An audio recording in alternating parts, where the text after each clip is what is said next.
I'm going to call this meeting to order. It is now 9 a.m. Today is Tuesday, March 22nd of 2022. We're in the Century Jury Room of the Hood County Justice Center. We need to change that. It's been changed to the Ralph J. Walton Jr. Justice Center. So we need to, we'll get that changed. Did y'all see the new sign out there that says, it looks really great, doesn't it? Anyway, at 1200 West Pearl Street here in Granbury, Texas, we are privileged today to have I call him our ambassador-at-large minister because he's always here in case one of the ministers that have been scheduled can't make it for any reason. And this is Reverend Pastor Mike McMahon, the founder of the Bible reading, which has become an international event. Would you give us the invocation, please?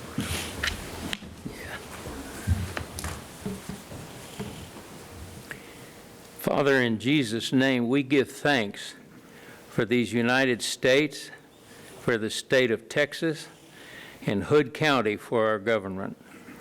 We hold up in prayer before you the women, the men who are in positions of authority, and thank you that the communication of our faith becomes effective by acknowledging every good thing that is in us in Jesus Christ. Thank you that we hear your voice and follow. We want to walk and do your will, Lord, in a manner that is fully pleasing to you. So we roll our works on you and pray that our thoughts are agreeable to your will. Thank you for directing our steps and making them sure.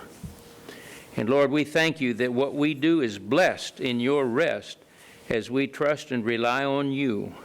In Jesus' precious name, amen. Amen. Now will you join me in our Pledge of Allegiance? I pledge allegiance to the flag of the United States of America and to the republic for which it stands, one nation, under God, indivisible, with liberty and justice for all. The Texas flag, please. Texas flag. I pledge allegiance to thee, Texas, one state, under God, one and indivisible. Thank you all. Pastor McMahon, would you say a few words about the Bible reading for a week that he has brought to Granbury and go ahead and say all the acclamations that Granbury is now famous for. Well, let's see. How much time have I got? Actually, it's starting on April the 29th, Friday morning, 7 o'clock, and it'll run through May 5, noon. It'll be at the, I can't think of the word that we use for the gazebo. Yeah, thank you. I knew I'd remember that. And the sign-ups have already begun. So those of you who are interested, if you will go to granburyministries.org and look for Bible Reading Marathon. And that'll set you up into the program and so on. And if you have a problem, I want you to know that I'll be the first one to tell you to please call Fred Orcutt. He's the guy who put that together, and he knows how to do it. And if my computer and stuff were human beings, I would not be here. I'd be in prison for manslaughter. So just call Fred if you need help. If you really need help, you can call me and I'll give you Fred's number. Okay. Thank you. And people, it's international now, isn't it? Yeah, well, it's been international from the output. The beginning started in Beaumont, Texas in World War II. And a bunch of the moms of men who were in the service got together and they said, well, the worst thing that can happen is we can pray. So they got together and they started praying, and they began to pray and read the Bible. Now the main thing, as far as Beaumont, Texas was concerned, the crime rate dropped to 0 during that week that they were praying. The crime rate here in Granbury drops when we have the Bible reading marathon. Not significantly, unfortunately, but it does drop. So it works. And we have people, Granbury is famous all around the United States for the fact that we have this Bible reading marathon. I'm not sure that there's, other than the Capitol, I'm not sure that there's anybody that's carried it this long, straight through. So it's a great thing. You all have an opportunity. I promise you, you will not be disappointed if you do that, and you will be blessed if you come and read. Amen. Amen. Amen, and thank you. Thank you, Pastor McMahon. Okay, the next item that we have is a special presentation that I'm very, very proud to do, and this is to designate April as Sexual Assault Awareness Month. And I have a speaker that signed up for this, and I see a whole bunch of ladies that may be part of this, but it's Mrs. Gail Joyce. Ms. Joyce, do you? I am Gail Joyce, but I'm later. It's Shelley. Yes. Who?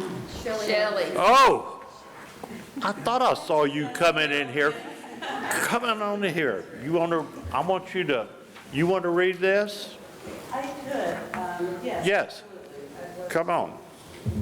And bring your other deal with you too. This is a very nice seal. It's signed by all the commissioners and myself, and it's very nice, and we're going to let you keep the original and have the other one back to, hi, look at all these ladies here. Yeah, that's kind of awkward. Maybe you could turn to the side like Pastor McMahon was, so you can get, let the people get it close to your mouth though, okay? The mic. There you go. That's all the instructions I'm going to give you. All right. Can you guys hear me okay? Yes. Okay. This is a proclamation to designate April as Sexual Assault Awareness Month.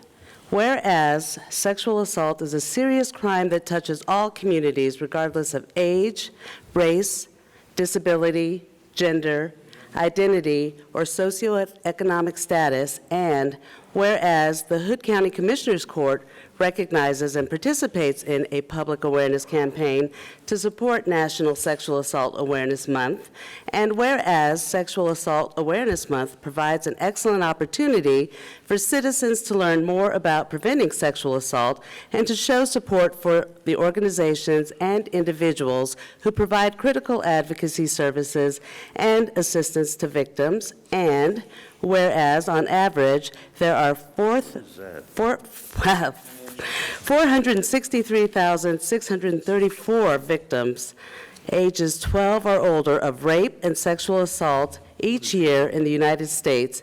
Every 68 seconds, an American is sexually assaulted, and every 9 minutes, that victim is a child. And whereas, on average, RAIN, Rape, Abuse, and Incest National Network, the National Sexual Assault Hotline, has helped more than 27,000 victims per month nationwide in 2020. And whereas Mission Granbury provides services for victims of sexual assault, Mission Granbury's Victim Services Program served 111 sexual assault victims last fiscal year. And whereas preventing sexual assault means changing the social norms that allow and condone violence and require collective voice and power of individuals, families, institutions, and systems, each wholeheartedly committed to transforming our community. Now, therefore, in recognition of the important work done by survivors, sexual assault programs, and victim services providers, the Hood County Commissioners Court does hereby proclaim April 2022 as Sexual Assault Awareness Month and urges all residents to become involved in efforts to prevent and respond to sexual assault and recognize the impact it has on our community. Good. That's very, very important. And Judge Massengill, there were a couple other things that we wanted to do. It's called the Clothesline Project. And the Clothesline Project, again, is in recognition of April being Sexual Assault Awareness Month. In 1990, a woman by the name of Rachel Carey Harper learned that 58,000 soldiers were killed in the Vietnam War. During that same time, 51,000 women were killed by their intimate partners.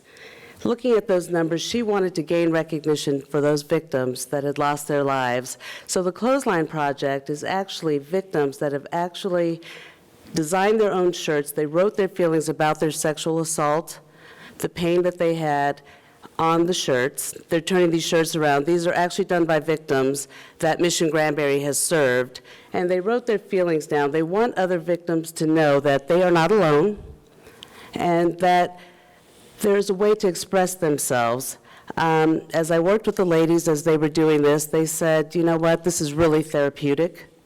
One lady told me, I'm really angry. This makes me so mad, but I need to do this. She felt that it was really important, and they really all wanted to be a part of it. And they thought if it could help any other sexual assault victim come forward, or even just do a T-shirt like this anonymously, there's no names on these, just to help them through that process. And so I have this little thing here, but I thought the best way to show you what we'd like to do is hang this on the square somewhere. And I have an idea of where I'd like to put it, and we also have an 8-foot flag, a sexual assault awareness flag, like we've done for domestic violence. We have a domestic violence flag as well. So what we're going to do is invite people anonymously, if they want to, have more than one string. If they design their own shirt, they can add their shirts to our clothesline. And I thought that that would make such an impact. And again, sexual assault is something that is so difficult for us to talk about, but we have to make people aware. In order to get people to understand and learn more about domestic violence, we have to make people aware of it. So I'm hoping that this is something that you will allow us to do this year. It's the first year that we've done this, and we really think it'll make an impact. And hopefully, again, bring some survivors, victims forward, and know that they can reach out for help. Okay. I think that's a very worthwhile project. Did you have an idea where you wanted to hang it inside the historic, or on the, it'd have to be on the inside, right? Well, I was thinking the outside, and I would make sure, you know, with clips and stuff, that it would be tight enough that it's going to hold. I mean, Yeah. I go... Because I'm looking at those clothespins and the amount of That- wind we have, they'd be flying and they'd be in Weatherford. You're right. We are learning each year, you know, the wind, Okay. the weather, that type of thing. If you have suggestions, I'm definitely open to it. You know, Jay Riley is normally here. He is so good at helping that. He's so aware of everything. We always go through him when anybody wants to hang any signs up there. I would think that we could make maybe a motion right now that we can go ahead and give our approval to them doing something like this and just working out when to do it, because it's not April yet. We still have a Right. few more days. Yes. And I think that would be great, and in conjunction with this special presentation, I move that we allow y'all to have this clothesline project with these T-shirts and get with Jay Riley, the maintenance supervisor here, and see where would be the best place to hang this during April to make everybody aware of this very worthwhile project. So I make that motion. I'll second it. Okay, motion been made and second that the clothesline project that you propose, you get with Jay Riley, try to find an appropriate place to put it around the historic courthouse, either inside or outside, whatever y'all would decide. And I think that would be appropriate. So is there any discussion by any of the commissioners?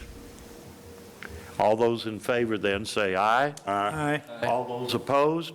Motion carries unanimously. So Thank you. y'all do this worthwhile project. Thank you very much. Thank you so for much. coming Thank down. you. Thank you, Justin. Thank you. Thank you very much. Okay, now service awards. Oh, this is my favorite part. I think Chad Davis, I see him back there.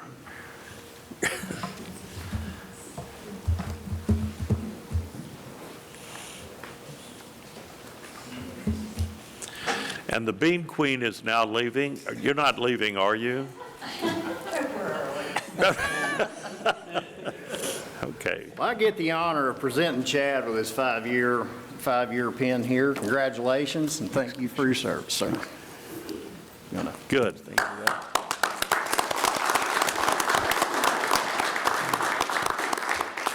Thanks, sir. Thank y'all. Okay, you're going to do Randy? Okay. The next one is Randy Ellis, 15 years. I didn't know you were that old, actually. You started work when you were about 15? Yes, sir. Okay. 15 years old. It is an honor to, present the 15-year award to Randy Ellis for his 15 years of service to the community and people of the Hood County.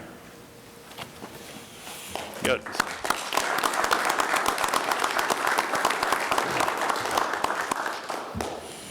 Thank you. Thank you. Congratulations. And the next is William Smith for 15 years.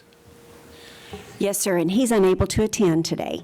Okay, he's out working? Yes, sir, he Okay, is. good, okay. Well, we honor him for 15 years. Okay, I want to remind everybody that if you want to speak on any agenda item, you must first fill out a public participation form that Sheriff Deves has in the back, hand it to him, and he will take it to Ms. Lang, and she will assign you a number. And when the agenda item comes up, you will be allowed to speak for a maximum of 5 minutes. So that brings us next to the consent agenda. Does any commissioner wish to pull anything from the consent agenda? Judge, I did want to not pull it, but we had a couple of questions about the the Fund 109 stuff, and I've excuse me. I talked to Becky this morning and asked her if she would just kind of, for transparency's sake, explain what was going on there, because that's a bit of an unusual, kind of a one-time cleanup deal, but I was going to let her explain that. So, Good morning, Judge, Commissioners. Fund 109 is a dedicated fund. It is comprised of state education money that is received by the constables, the fire marshal, and the sheriff, and the county attorney sometimes. So every year when this money comes in, which is now, I go in and I adjust that budget. I do it one time a year because there's no point in doing it. They only get one revenue per year for the constables. They get it right now. Now, there's animal control donations all year, but they have sufficient expense budget, and that's what you base this on. You make sure that their expense budget matches the money they brought in. So this year, the reason you see a decrease in the revenue on the top part of this is because that budget stayed in place, because I don't know what they'll receive, and I leave whatever they received last year as a placeholder. This year, they actually all received less money, so I reduced their revenue budget by that amount, and I reduced their expense budget by the expenditures to date, the revenue they've received, and this information. Clear as mud, isn't it? Yeah. actually, it is, and I was trying to explain that, and you did a much better job of that, so I appreciate you coming up and clearing that up for us. Any other questions? Do I have any further questions? If not, do I hear appropriate motion? Thank you, Ms. Kidd. Judge, I'll make a motion to approve the consent agenda. Second. Motion been made by Commissioner Andrews to approve the consent agenda, second by Commissioner Wilson. Any further discussion? All those in favor say aye. Aye. All opposed? Motion carries unanimously. Okay, that brings us down to road ops. Nothing for you, Mr. Lenny? No, sir. Okay, so now we have Mr. Clint Head with Development. We're going to convene at this point into a public hearing to discuss and consider the replat of Luca Ranch lots 1R and 36R and 37R in Block 2, Precinct 2. Mr. Head. Morning, Judge. Morning, Commissioners. This is a replat being done to relocate the lot lines and the drainage easement of lots 1, 36, and 37 in Block 2 to match the redesign that had to be done on the detention pond.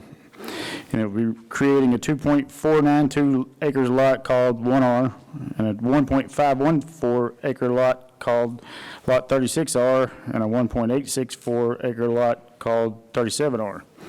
This property is located in the Water Quality District in Precinct 2. It's served by Aqua Texas Water and served by on-site wastewater facilities.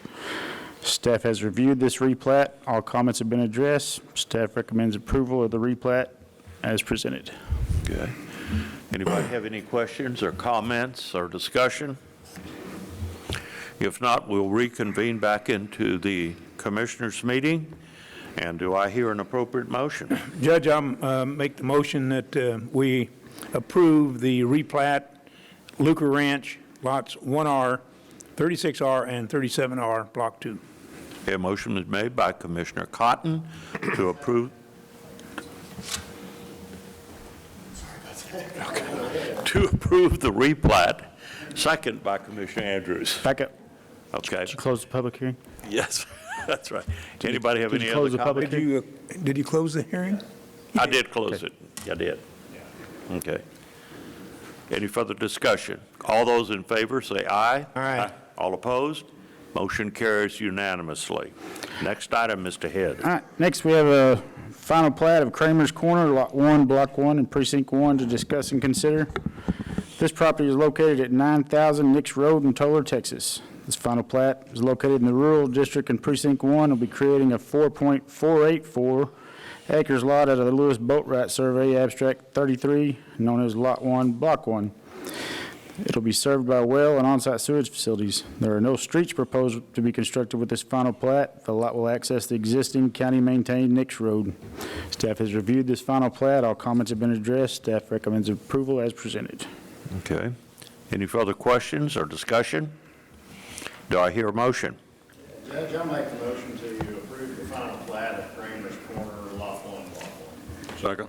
A motion been made by Commissioner Andrews to approve the final plat of Kramer's Corner, second by Commissioner Wilson. Any further discussion? All those in favor say aye. Aye. All opposed? Motion carries 5-0. Next, we have a final plat of Dixon Edition, lots 1 through 3 in Block 1 and Precinct 1. The property is located at 3031 Powell Cemetery Road in Tolar, Texas.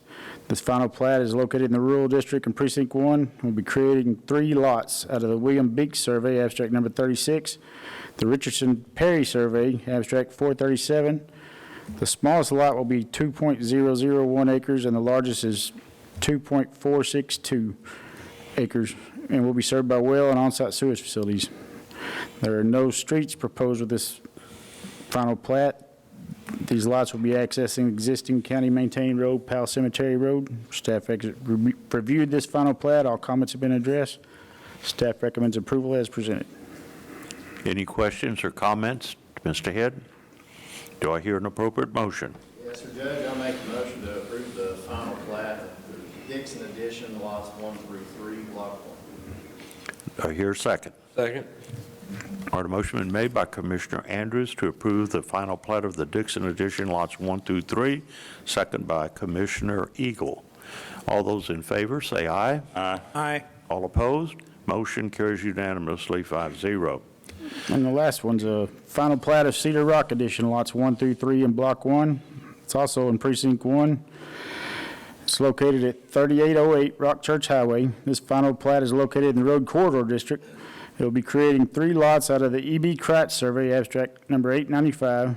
The smallest lot will be 2.384, and the largest will be 7.947.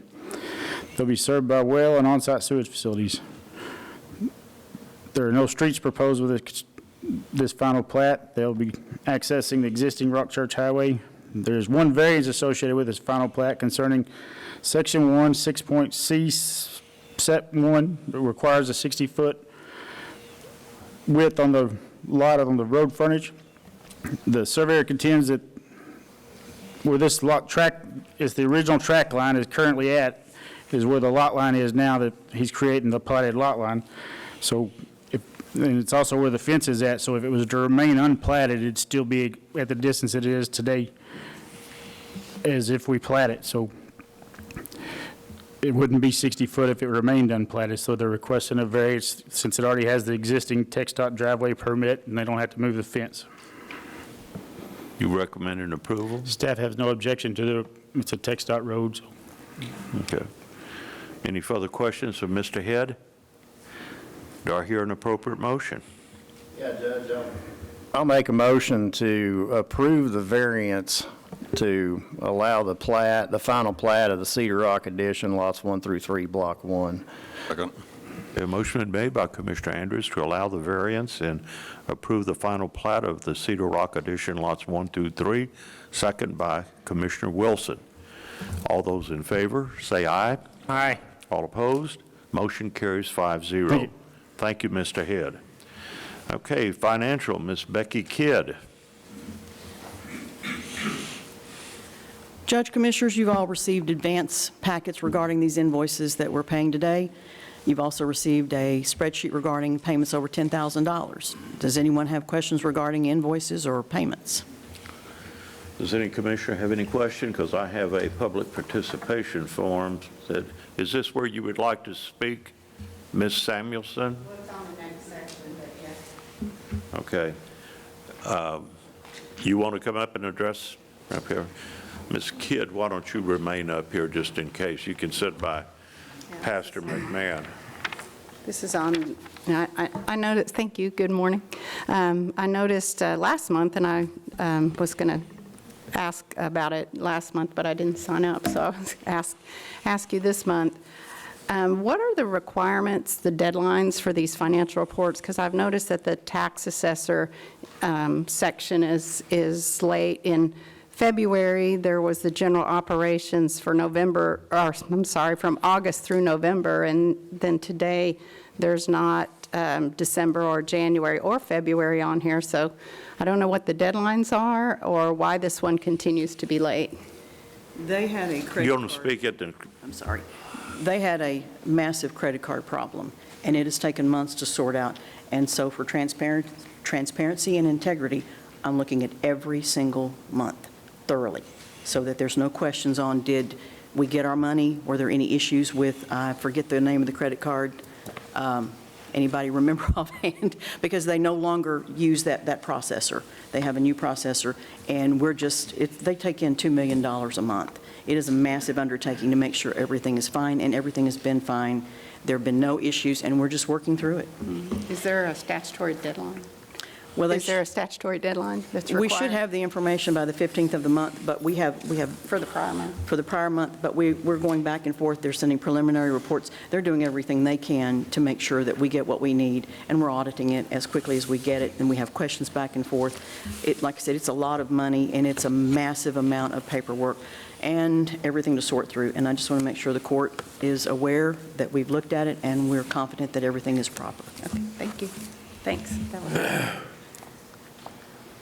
does anybody else have any other questions or discussion about the financial?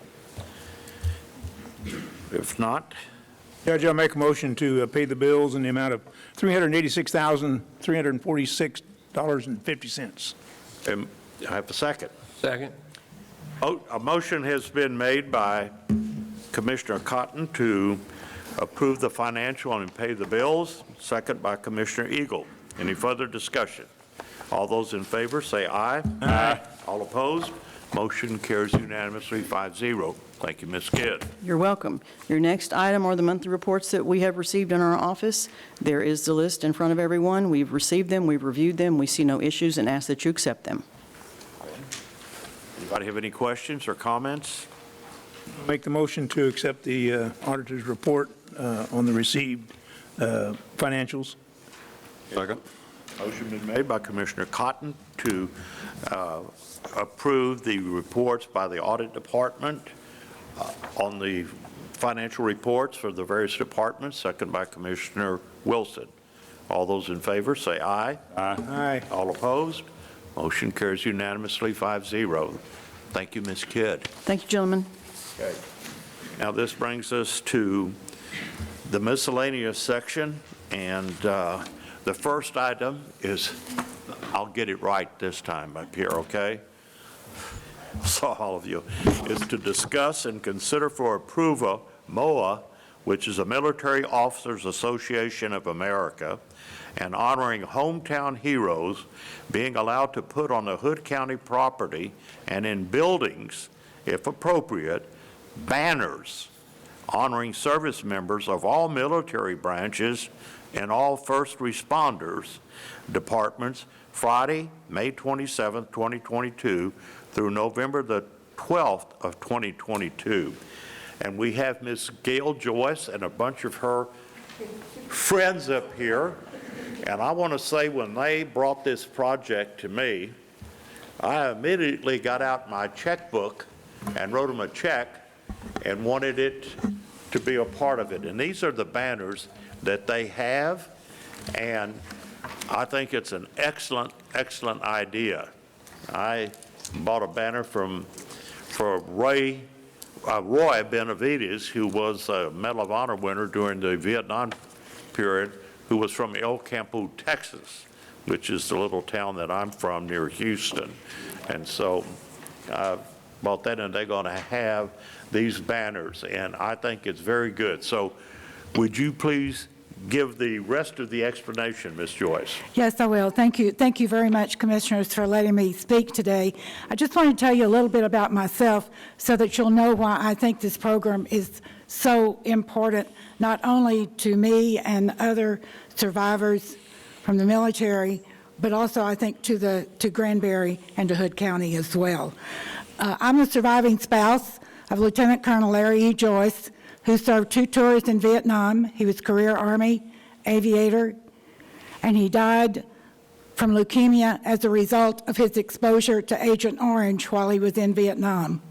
I'm also a Gold Star mom, and for those of you who don't know what that is, that's someone who gave her son or daughter in service to her country. My son, Sergeant James Casey Joyce, was killed in action, U.S. Army Ranger, in Somalia, Mogadishu, the Battle of Mogadishu, or better known as Black Hawk Down, in October 1993. The purpose of this program is to remember and honor all of our military, serving and veterans previously served, but also to remember our first responders as well. A little bit of background, I was fortunate enough a couple of years ago to take a river trip up the Seine River. Our destination was Normandy. When we got off the ship and was taking the bus through the little villages to the beaches of Normandy, I kept seeing all of these banners on these flagpoles in all these little villages, but we were going too fast and I was close enough to where I could read them. When I got close enough to where I could see them, I saw that these were banners honoring our American military in these French villages. And I thought how wonderful, and it just made me so proud. Well, then a few months ago, I was in Abilene, which is my hometown, and I happened to be by the courthouse, and on light poles all around the courthouse were banners of military from the Abilene and Taylor County area. And again, it made me really proud, and I thought, you know, this is something that Granbury needs to do. I think we're the perfect place to do this, where we can really honor and remember our military. The 3 banners that they're holding up, this is the banner, this is my son, Casey Joyce. This is Riley Stevens from Toller, who most of you have heard of. The VFW is named after him. And then we have Sergeant Lance McLean from the Sheriff's Department. So these are just 3 examples of the banners that will be available. The banners will be placed initially on the field up on 377, just down from HEB. They will be placed on May the 27th through May the 30th, Memorial Day. On Memorial Day, we will also be having a special ceremony where there will be a flyby by the Pecan pilots. We'll have posting of the colors by the Granbury JROTC, and we'll have a soloist from the Granbury Choir who will be singing the national anthem. Also on that day, we'll be honoring 8 Gold Star families from our particular area. This program is sponsored by MOA and Blue Star Mothers. And as far as MOA is concerned, I serve on the national board for MOA. I'm an officer, and I serve on the Texas State Council of MOA, and I'm an officer and serve on the local Granbury chapter of MOA. So I'm very involved with the military, and this is, I think it's a wonderful opportunity for us. It's a wonderful way to express our appreciation and our thanks for our military and our first responders. And I am specifically here to get permission to place these banners on county property inside and or outside after Memorial Day, and to keep those banners up through Veterans Day if at all possible. So that's my request, and does anybody have any questions or comments about the program? Can you tell us, please, what it costs to, when you sponsor somebody? Yes, How does yes. that process go and what it's going to cost? Yes, thank you. The banners cost $150, and the banners are printed on both sides. Turn one around. They're very durable vinyl, and they're supposed to last outside if they're hanging 365 days a year for 3 years. They're guaranteed for that long. We will also have, and we're going, in order to get the banners up by Memorial Day, they have to be ordered by the middle of April. However, we will continue to take orders because we're going to be placing banners around town and around the county through Veterans Day. So even though you might miss Memorial Day, we'll still be placing banners in places where they will be seen. Oh, yes, we have a website, and we just passed out some brochures, and the website is listed in the brochure, and you can order through the brochure. You can also order by going online, and it's pretty easy to do. Any other questions? Okay. Well, I agree this is a very worthwhile project. I really like that it's all inclusive of all the service branches and of all the first responders. It could be even a firefighter. I personally knew Sergeant Lance McLean, which is this whole town was really depressed for a while when he was killed in the line of duty, and I really appreciate seeing one of him. So I think that what we're going to do is, again, I had asked Glenn Tillman to get a list of all the public buildings, and we do.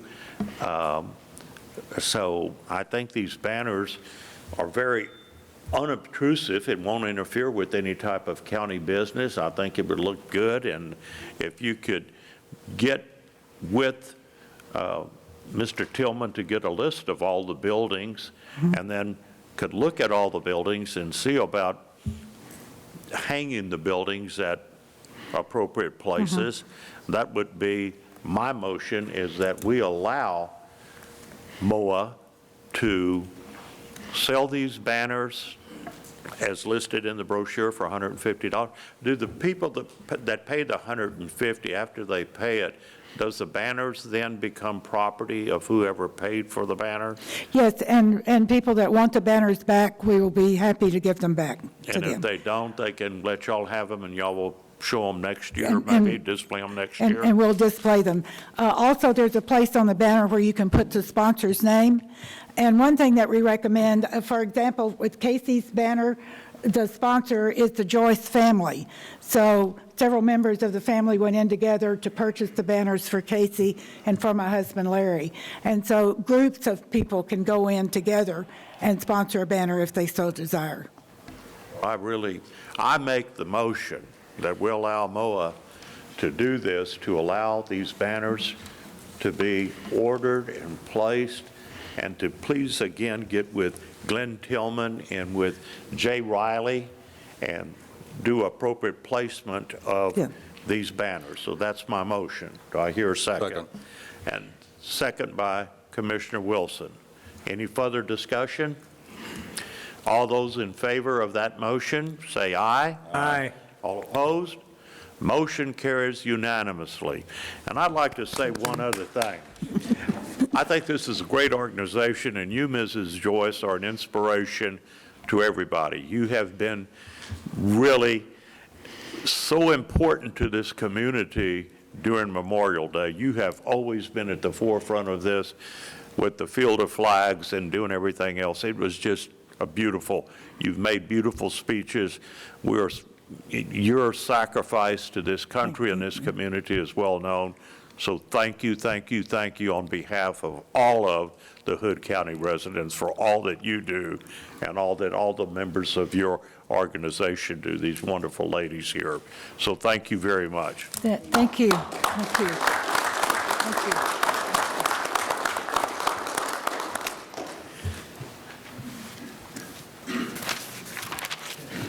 All right, the second item is to discuss and take appropriate action to approve the updated Hood County Record Service.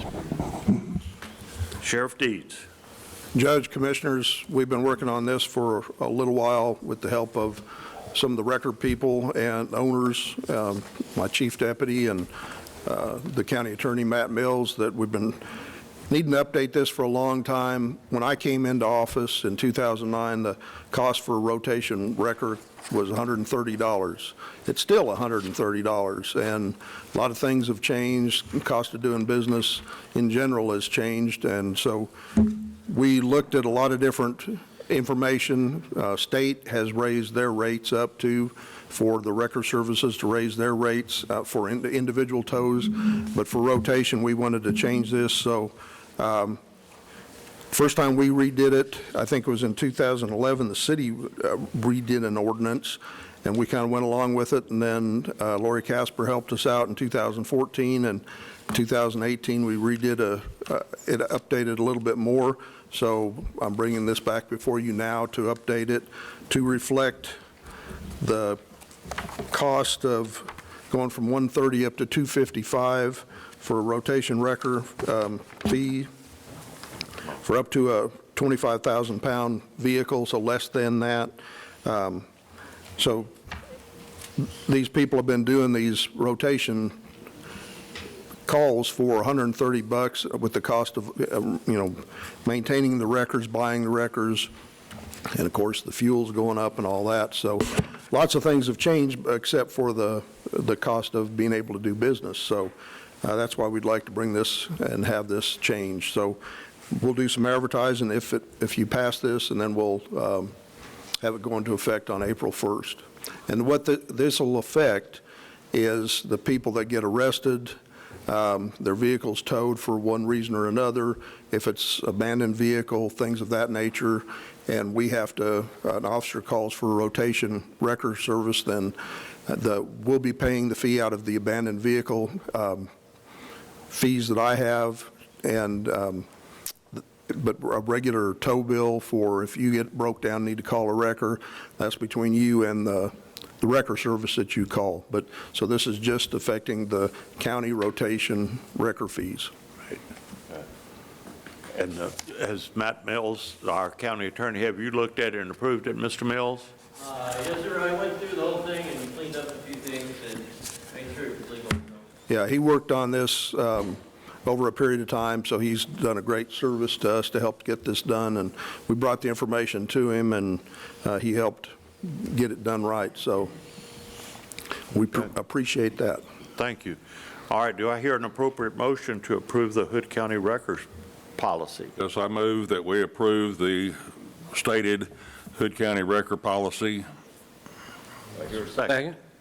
Okay, motion been made by Commissioner Wilson to approve the updated Hood County record policy, second by Commissioner Eagle. Any further discussion? All those in favor say aye. Aye. All opposed? Motion carries 5-0, Sheriff. Thank you very much. Thank you. Okay. Again, thank you, ladies, for coming down here from MOA. It's good to see all of you. Hope it's a big success. Okay, the next item is to discuss and take appropriate action to sign the City of Granbury's event application on request from the Granbury Wine Walk related to vendor parking around the historic courthouse during the Wine Walk on Saturday, April the 23rd and Sunday, April the 24th from 7 a.m. to 10 p.m. contingent upon proof of insurance. So I have the application. It appears that everybody from the city and everybody else has already approved it. And do I hear a motion to go ahead and approve the request as stated in here for these dates and times? I move that we approve the City of Granbury's event application on request for the Granbury Wine Walk for April the 23rd and Sunday, April the 24th, from 7 a.m. to 10 p.m., again contingent upon proof of insurance. Okay. Motion been made by Commissioner Wilson to approve the Granbury Wine Walk application as stated for those dates and times. Do I hear a second? Second. second by Commissioner Cotton. Any further discussion? All those in favor say aye. Aye. All opposed? Motion carries unanimously, 5-0. Okay, item number 4, consider and take appropriate action to issue Rolling Hills Shores, HOA, 10 vouchers for the Hood County Citizens Collection Station with an expiration date of September the 30th. I don't think there's 31 days in September, is it? It's only 30 days. Good See catch that there. eagle eye here, you know? So, yeah. Okay. I guess there was the typo in my request Well. to have it put on the agenda. Now, I know you, Ms. Stacks, you wanted it to go on forever without an expiration date, so they could go out there and dispose all that trash. But it does expire on September the 30th of 2022 to assist community cleanup efforts. Ms. Stacks, Yes, sir. you arguing for this? Yes. Okay. You do? I believe the HOA was actually requesting more, and the county has only, in the past, acted at 10 at a time, and we decided we'd go on and do 10 this time. If they need more, we can always come back to court and let them request more. Good. Yeah, we did this last year. Yearly, they try to get out and clean up around the HOA there and, improve the area. Last year, they used all 10 of the vouchers. And so, if possible, I would like to request 15 for them. They requested 15 vouchers on that. And if that would be okay, I would like to do that. If not, we could do the 10 and come back for five more later if we needed to. Well, it's easy to be done. We can do it. I guess it's not on here, wasn't noticed for 15, so I guess we should just vote on the 10. And like you said, we'll come back. Okay. I'm sure that we will. So do I hear a motion then to grant and issue to Rolling Hills Shores, HOA, 10 vouchers to expire on September the 30th of 2022 to assist in cleanup efforts? Yeah, Judge, I'll make that motion. Okay, do I hear a second? Second. A motion been made by Commissioner Andrews to allow Rolling Hills Shores 10 vouchers, expiration date of September 30, 2022, second by Commissioner Wilson. Any further discussion? All those in favor say aye. Aye. All opposed? Motion carries unanimously, 5-0. Aye. All right, next item, number 5, consider and take appropriate action to submit to the TCEQ for considerations changes to order adopting rules of Hood County, Texas for on-site sewage facilities. Okay, I guess you want to speak on that? Sure, Judge, yeah. This is who is allowed to do the maintenance and inspection on your on-site sewage facilities, your aerobic septic system. And right now, what we have in place is you have to take a class. It's basically 2 days, 16 hours. That would allow a homeowner to do this, but it's kind of like getting a CDL to drive a car. There are apparently 14 different types of aerobic septic systems, and you have to sit through a class and learn about all 14 of them whenever, you just need the one type of system that you're working with. So what I'm asking for here is to change the wording of the order and send it to TCEQ for their approval. They would say, okay, we approve of this wording, send it back to us, and then we would have to have an open hearing on it and decide whether to adopt that language or not. But, I feel that it's going to, by doing the class specific to your type of program, you're going to have better educated citizens out there that are wanting to do this on their own. And, I keep going back to it's kind of like driving a car. You don't have to know all the workings of the internal combustion engine to know that you've got to put oil in it, you got to put gas in it, air in the tires, those kind of things. So you're checking the operation of it, and then, you find a problem and you address the specific issue. But this, for the 16 hours to be able to do that on your own system seems a little bit heavy, whenever it could just be a class. And I believe whenever Mr. Mills contacted TCEQ about it, they even said, what about the AgriLife program, where it's specific to the aerobic septic system? So I wanted to see if we wanted to submit that language to TCEQ for their approval. And Ms. Stacks, do you have a recommendation since this is your department here?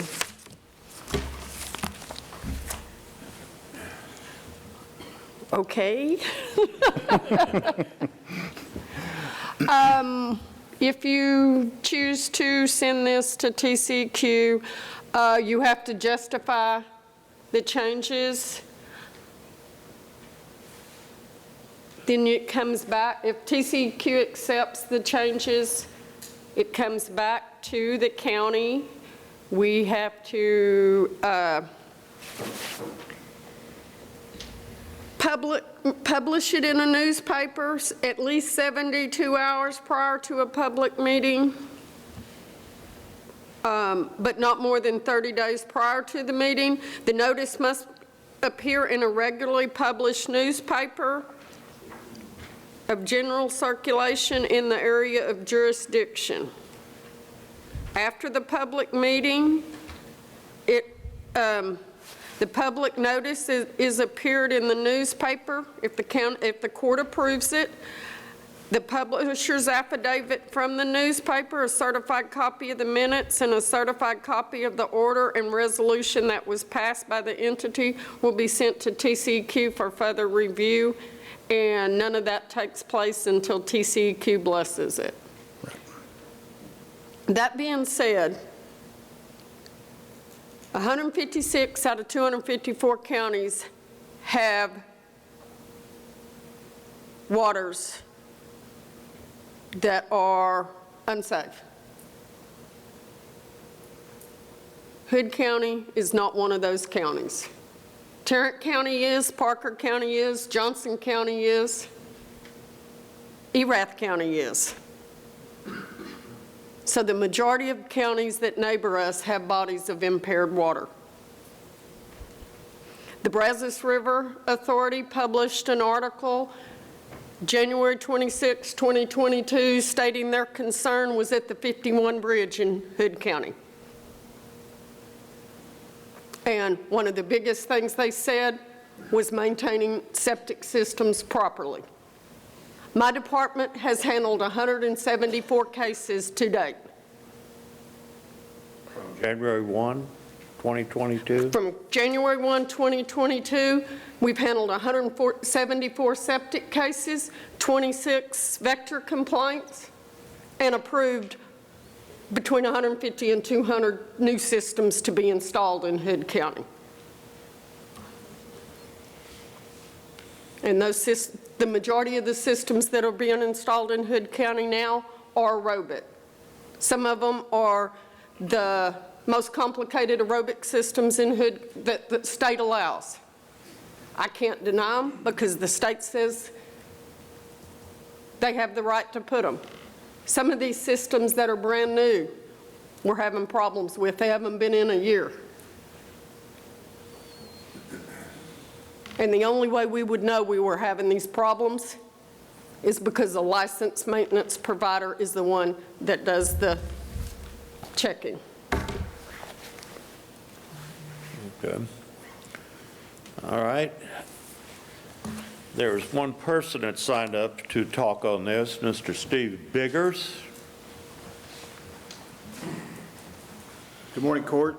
I'm sure it's no surprise when I speak on this. Most people in this room know where I stand on it.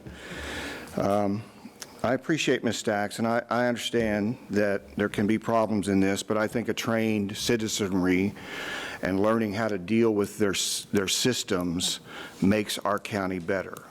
The current maintenance providers come by once every 3-4 months. Homeowners are there 24/7. I take care of my system 24/7. I know what's wrong with it. I've been trained. So I really wasn't going to speak at first because, once again, everybody knows how I feel. Everybody out there knows how I feel about it. You guys have heard it. And please, let's just put personal likes and dislikes aside for a second, and let's just look at the logic with this, because there are septic systems in our county that don't have any regulation at all, and they're a problem, I believe. The conventional systems, there's no regulation on those. People aren't trained on those. They're just underground doing their thing. And then you have the aerobic systems.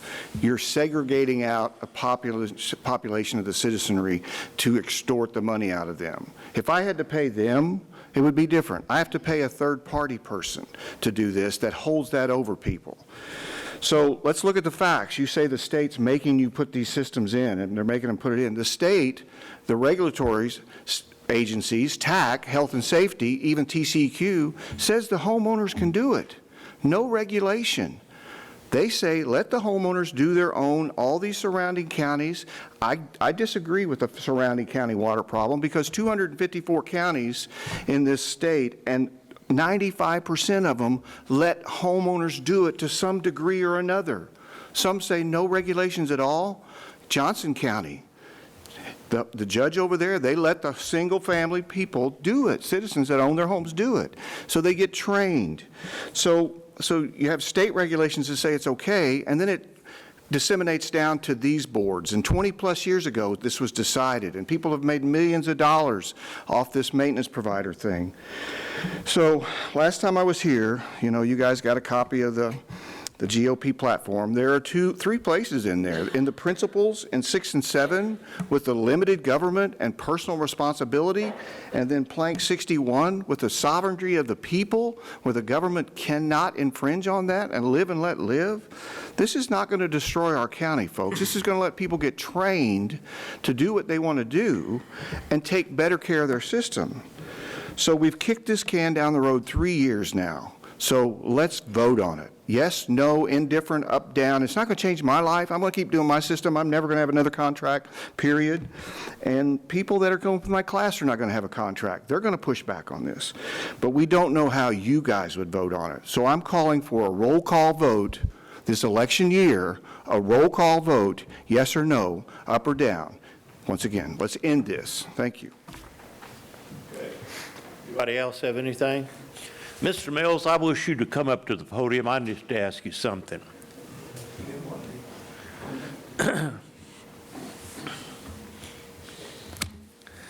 I'm sure you've seen the marked out yellow page of what they want to strike out and what they want to add into this proposed order to send to TCEQ. Am I right? Well, I think you were copying Bosky's, basically? Yes. Yeah, Okay. this is the order that Bosky submitted in 2019, Okay. I believe. And I've looked at a couple of other ones around the state. I mean, there are other counties that are doing what what you're proposing, so. But right now, even this one, the one that they do have, the state of Texas allows you to go ahead and you're a homeowner to do his own inspection of the septic system if they take the course Right, the TOA that course. the TCEQ says you must take. Right, I think Okay, it's the TOA course. We went through this like a year and a half Yeah, ago. we sure did. But it was the TOA course to be a licensed tech or whatever the terminology is. And then, yeah, under our regs now, you could do your own maintenance under that, yeah. Yeah, and that's what it said. And when you read the proposed language of doing our own regs, it says in section 3 down here, it says, the homeowner, property owner, successfully completes a maintenance class specific to their type of system approved by Hood County. What, Hood County's going to have to undertake the responsibility of approving what class somebody takes for one of the 14 different septic systems? Let me tell you this. You and I have both tried a number of cases that puts the burden back on Hood County, which there is no burden right now. Right now, the TCEQ says, get a maintenance contract or have the homeowner, property owner, take a specific class, period. That's the 16-hour class. When they do that, Hood County, if something happens to a septic system, has no responsibility whatsoever. However, if we approve this, where Hood County approves a certain class for a specific septic system, and it doesn't work, and it runs into our beautiful lake, Hood County is on the stick for liability. Isn't that correct, Mr. Mills? I would not really think that's a possibility. You don't think it's a possibility? Well, I mean, anybody can be sued for anything at any time, of course. I mean, somebody could sue us, but I mean, Well, let me give it to you. I'm going to give it to you this way. You take a class that's not the TCEQ-approved class, right, but one that Hood County, and Ms. Stacks just told us how many applications they had, how many violations they have, how many people they have in their department. Now we want to put on, I guess they would have to be the ones that would have to approve a certain class and then grade the certain class. So if we did that and that homeowner had a license that was approved by Hood County, and that septic system went bad and it caused some sort of contamination in Lake Granbury, you're telling me that the neighbors and the people here would not sue Hood County because we're the ones that approved that certain septic system? I mean, again, anybody, as you know, could sue for anything. We have jail inmates sue for whatever, and it's flimsy and ridiculous. I mean, I don't know the connection, you know, if there was a contamination issue somewhere and say, oh, well, that's because you let somebody approve their own septic and it sources back to this particular septic that you let the person. To me, that would be kind of laughed out of court, I would think, but. Oh, really? You think that then? I You would do. like to defend that, wouldn't you? That'd be another lawsuit you'd like to defend? I've got some real attorneys that I know of Okay. that would take that. Whereas right now, the only class you can take is one that's approved by the TCEQ. So if that same scenario happened where somebody's property owner, let's say Mr. Biggers there, who hasn't taken the correct course that's prescribed by TCEQ, and his septic system violates and contaminates the lake, that's not Hood County's responsibility. He's violated the TCEQ regulations, not any kind of thing promulgated by Hood County. That's a huge difference, Mr. Mills, isn't it? If you say so. I mean, Actually, let me throw in there, the state allows the homeowner to do it without any training. The TOA requirement is a Hood County requirement. That's not something put in by TCEQ. Well, I can say this by reading what I've read right now. I would take this, that Hood County does not have any liability if somebody does it. If people that, Mr. Biggers, you've been up here speaking, you handed me something and all the other commissioners, the last commissioner court meeting, I'd like to hand you something, sir. Would you hand this to Mr. Biggers? It's called an application to the public. Did you sign this document, Mr. Biggers? Mr. Biggers? Did you sign it where you swore that you would always have a maintenance contract on your property? You didn't keep your word on that, did you, Mr. Biggers? You trained? You did, okay. Well, look. All day long, Judge. You're on one side, I'm on the other. We know where this is. Just vote for it, one way or the other. Mr. Biggers, you always come close to getting so close out of order. Can't tell us when to vote. We'll vote at the proper time. Does any other citizen have any other comment or discussion? Does any of the commissioners have any comment or discussion?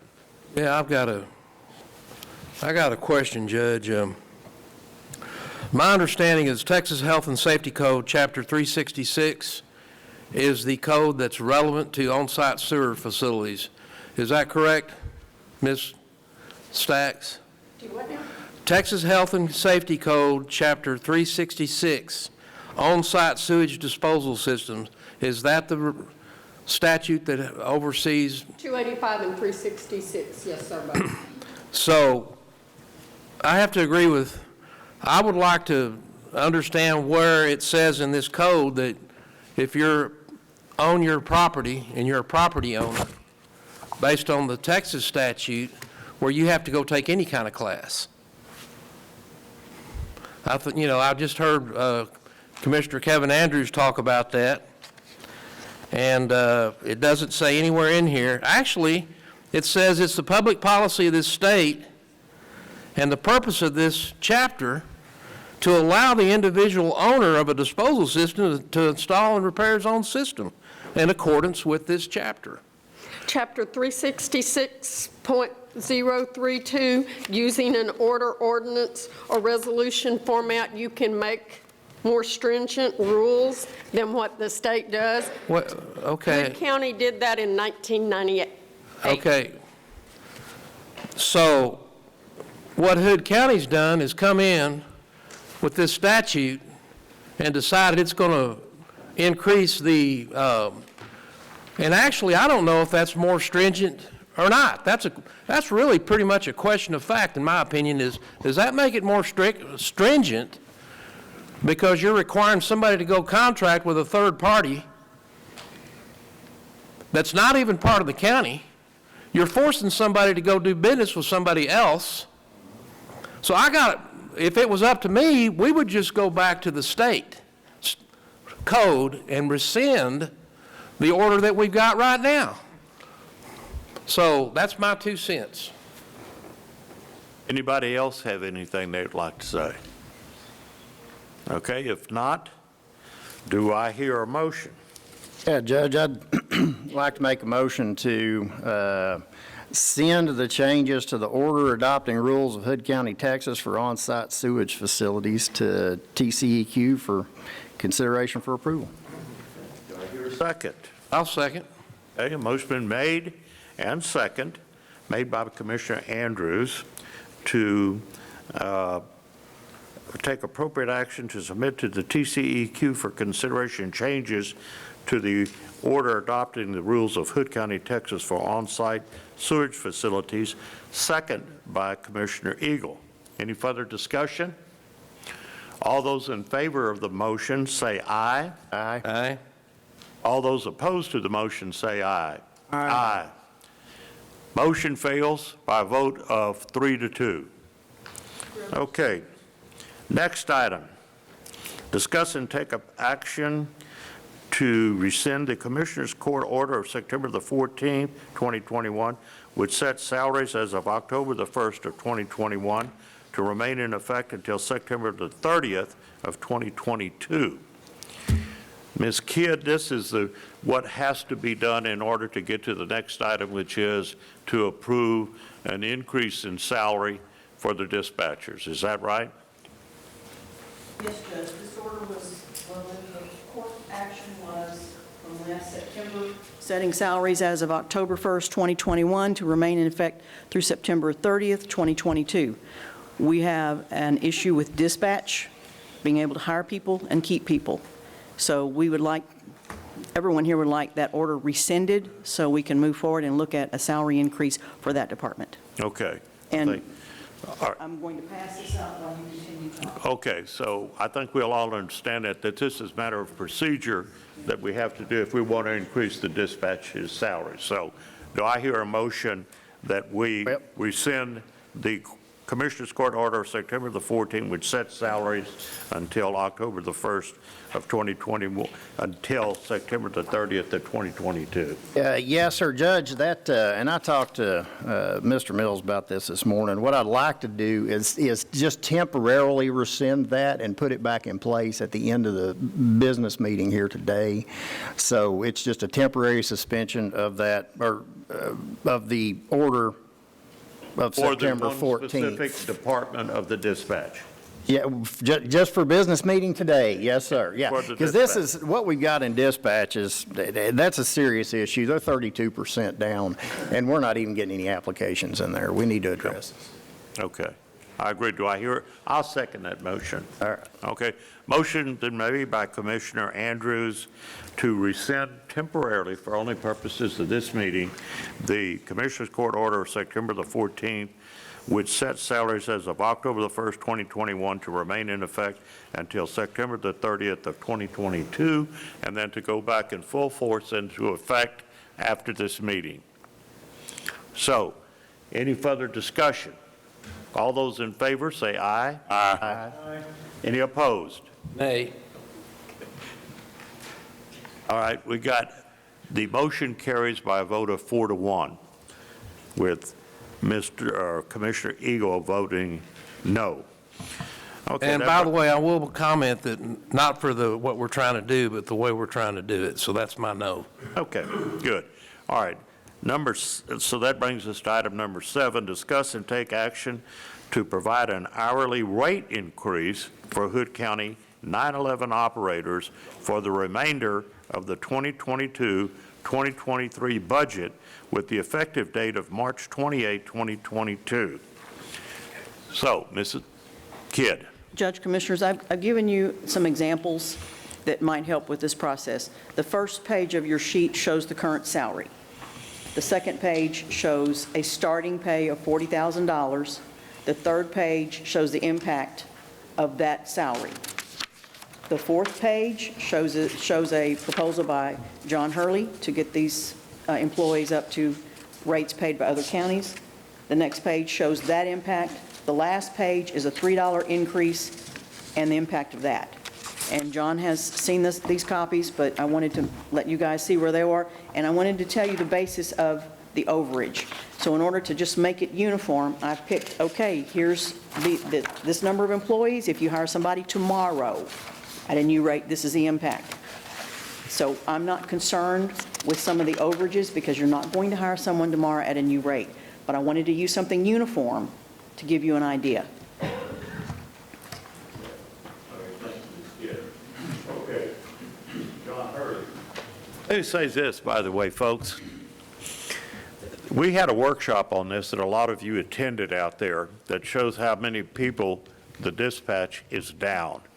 And this is how the people of Hood County, the citizens of Hood County, reach an emergency service, whether it be the sheriff, the fire department, the EMC, whatever it is. That's their first deal. And we saw firsthand, Commissioner Wilson and I were down there Sunday from 3 o'clock to 10 o'clock, and saw with the fires that are going on what these dispatchers have to go through. And at the workshop, y'all heard a real live recording of a 911 call where this woman was desperate trying to get law enforcement out to her house. Unfortunately, they didn't get there in time, and her husband shot and killed her. This is what these people have to put up with.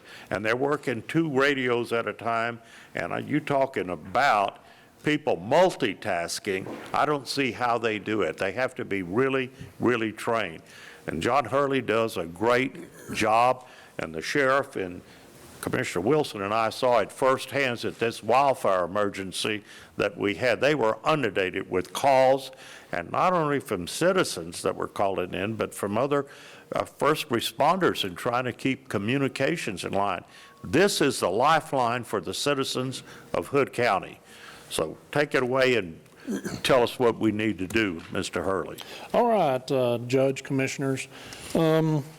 We, as you said, we presented in the workshop kind of some of the things that we do, what we take care of. You mentioned the fire on Sunday.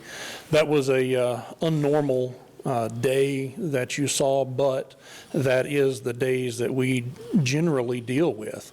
That particular day, we actually received between the hours of 1 o'clock p.m. and 8 o'clock the next morning, 650 phone calls that day. There was one particular hour that we received 99 calls in an hour that day. Fortunately for us, we had 3 people working that day.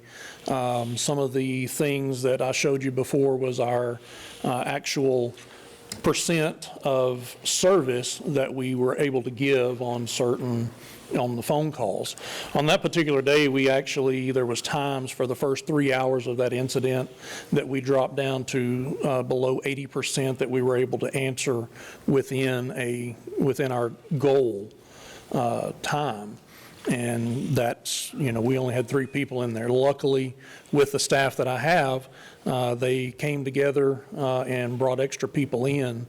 We ended up with 3 extra people that came in and helped out that day. Some of my night shift, they came in 2 hours early to assist. Day shift stayed 2 hours late to assist.